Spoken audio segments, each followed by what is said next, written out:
Okay, तो इस illustration में एक छोटू सी इलिस्ट्रेशन है ग्रांट रिलेटेड टू एसेट, क्योंकि यही एक एरिया जो कंफ्यूज करता है ग्रांट के अंदर कि आपने एसेट उससे लिया और फिर उसकी जो है वो डेप्रिसिएशन हुई और वो करा होता है।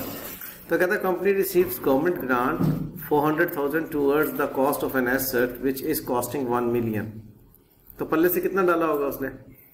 600,000। शाबाश। The asset has an estimated useful life of 10 years and no residual value. उसकी 10 साल जिंदगी और residual value 0 है।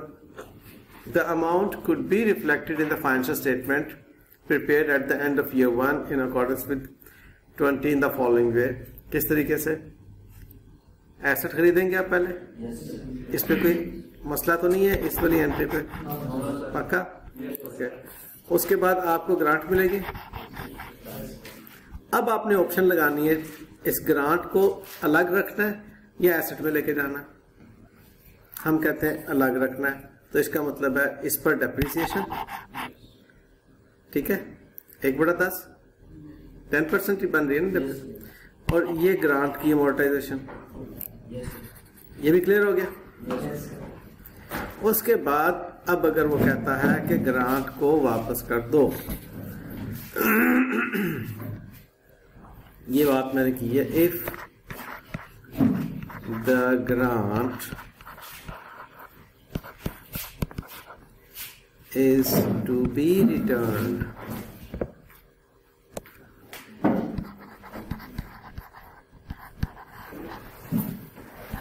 अब अगर ग्रांट को वापस करना है तो रिटर्न ऑफ ग्रांट के लिए क्या अकाउंटिंग एंट्री होगी?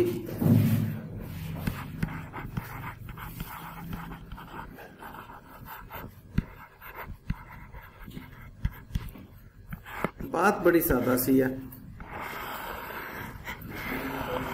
कि आपने ग्रांट की रकम कितनी वापस करनी है वो देखें।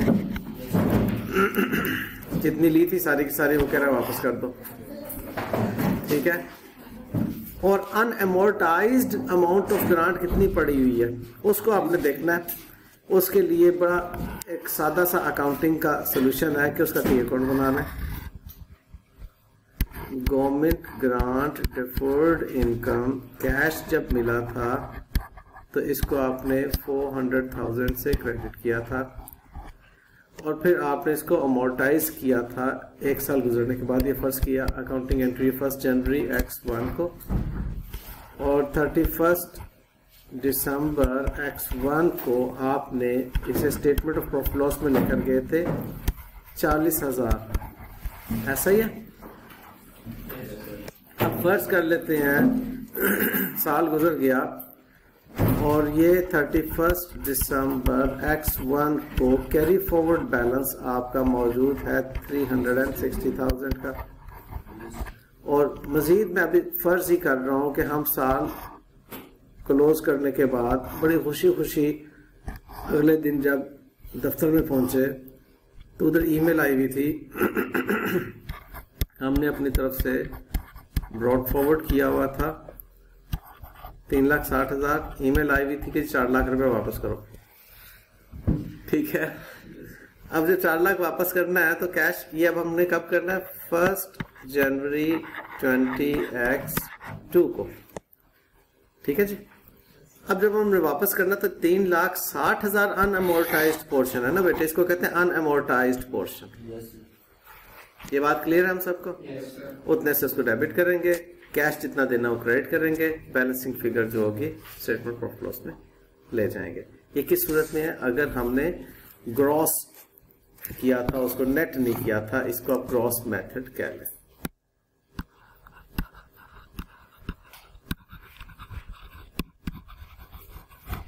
ठीक है बेटा, क्या एसेट उसकी ग्रॉस अमाउंट पे नजर आ रहा है और गवर्नमेंट ग्रांट डेफर्ड इनकम अपनी ग्रॉस अमाउंट पर नजर आ रही है। अगर नेट करेंगे तो क्या सिचुएशन होगी? आपने ये ग्रांट की अमाउंट जो है उसमें ट्रांसफर कर, ऐसा ही है ना। तसल्ली के साथ आपने एसेट खरीदा, ग्रांट की अमाउंट उसमें, ये एंट्री से चलते हैं। एसेट खरीदा, कैश क्रेडिट किया, कैश डेबिट ग्रांट आपको रिसीव हुई और वो ग्रांट फिक्स्ड एसेट अकाउंट में क्रेडिट कर दी। ये दोनों येलो हाइलाइट्स को आप देखें, ये 4 लाख और ये 4 लाख। अब एसेट आपके पास आपकी बुक्स में पड़ा हुआ है 6 लाख का, एम आई राइट? उस 6 लाख पे आपने डेप्रिसिएशन कैलकुलेट की, आपके पास आ गई 60,000 की। अब 60,000 से आपने डेप्रिसिएशन डेबिट करके अज्यूम कर लो कि आप इस वक्त ये एसेट नेट बुक वैल्यू पर बना रहे हैं, एक्यूमुलेटेड डेप्रिसिएशन अलग से नहीं आप रिकॉग्नाइज कर रहे, उसी एसेट के अंदर ही आप उस अमाउंट को लेकर जा रहे हैं। तो आपने 5,40,000 पर उस एसेट को शो किया हुआ, एग्रीड? अब आपने वापस करनी है कितनी रकम? 4 लाख जो ली हुई थी रकम वो वापस करनी है। तो मैंने आपको क्या बताया था कि जो आपने एसेट को क्रेडिट किया अब उसको आप डेबिट करें, क्योंकि आप वापस कर रहे हैं, कैश वापस कर रहे हैं, कैश को क्रेडिट कर रहे हैं। ये रिटर्न ऑफ गवर्नमेंट ग्रांट हो गया।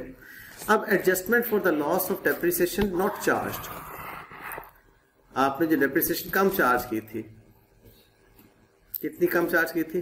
40,000, क्योंकि आपने 60,000 डेप्रिसिएशन चार्ज की थी ना। पिछली मरतबा कितनी चार्ज की थी? 1 लाख डेप्रिसिएशन चार्ज की थी। आपने जितनी कम डेप्रिसिएशन चार्ज की है उतने से डेप्रिसिएशन एक्सपेंस को डेबिट कर दो और एसेट अकाउंट को क्रेडिट कर दो या एक्यूमुलेटेड डेप्रिसिएशन को क्रेडिट कर दो, व्हाटएवर आपका जो भी तरीकेकार चल रहा है वो काम आपने करना है। मुझे बताइए जी, ये 2 एंट्रीज खास तौर पर आपको समझ में आती है? क्योंकि यही मैक्सिमम मुश्किल समझी जाती है पूरे IAS 20 के अंदर। नेट मेथड पर ये 2 अकाउंटिंग एंट्रीज मुश्किल समझी जाती हैं, जिसमें गवर्नमेंट ग्रांट की रकम वापस की जा रही है और हम नेट मेथड पे, हालांकि है कुछ भी नहीं है इसमें। मैंने आपको कल भी बहुत सादगी में बताया था, आज भी बहुत सादगी में बता रहा हूं। जब भी कैश पे करना, कैश को क्रेडिट करना, इधर आपने डायरेक्टली एसेट को डेबिट कर देना और जितनी पिछले सालों में कम डेप्रिसिएशन चार्ज हुई है उतने से एक्यूमुलेटेड डेप्रिसिएशन को क्रेडिट कर देना। ये चूंकि नेट मेथड आपका नेट बुक वैल्यू मेथड चल रहा था, इसलिए फिक्स एसेट को क्रेडिट कर दें और डेबिट उसका प्रॉफिट लॉस को डाल दें, जो कि हकीकत में डेप्रिसिएशन का डेबिट है। हम अब डेप्रिसिएशन को डेबिट इसलिए नहीं कर सकते क्योंकि वो पिछले साल की डेप्रिसिएशन थी ना, अब प्रॉफिट लॉस को चार्ज कर देंगे। ठीक है जी, आगे मैं आपकी बुक का क्वेश्चन है नॉमिनल वैल्यू मेथड भी आप कह लें, इसको कह लें, बिल्कुल कह लें, नॉमिनल वैल्यू मेथड भी कह लें, ठीक है, ओके। अच्छा जी, आगे बढ़ते